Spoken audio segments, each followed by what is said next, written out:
নমস্কার, আমার নাম অনুপম রায়।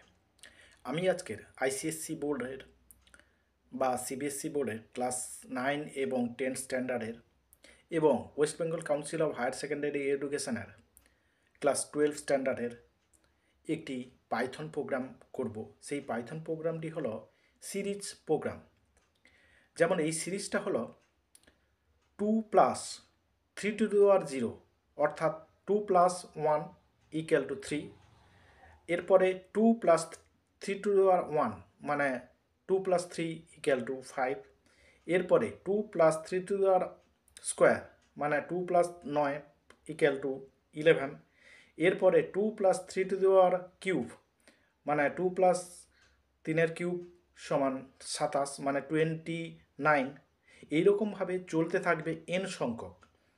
তাহলে সেই এন সংখ্যক সিরিজটাকে দেখাবে এবং তার সাম করবে। দেখতে থাকো, আমি কম্পিউটারের সাহায্যে এই প্রোগ্রামটি করব এবং রান করে আউটপুট দেখাবো। দেখতে থাকো।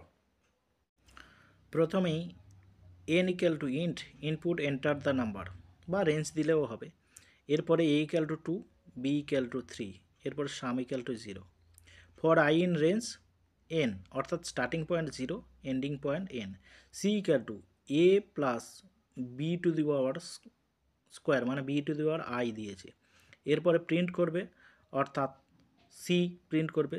এরপরে আমি প্রথমে প্রিন্ট করবে মানে 3, 5, 11, 29। এরপরে তার সাম করলাম, sum equal to sum plus C. এরপরে ওটাকে sum of the series print করবে, সাম। এবারে রান করি। এখানে প্রথমেই আমি সেভ করে রেখেছি, আর একবার করলাম। এন্টার দ্য নাম্বার বা এন্টার দ্য রেঞ্জ যেটা 5 দিলাম। প্রথমে দেখো 3, 5, 11, 29, 83। এবারে সাম অফ দ্য সিরিজ দেখো, এ উপরে প্রোগ্রাম, নিচে দেখো টোটাল আউটপুটটা। Sum of the series 131। ঠিক আছে, দেখে নাও ভালো করে।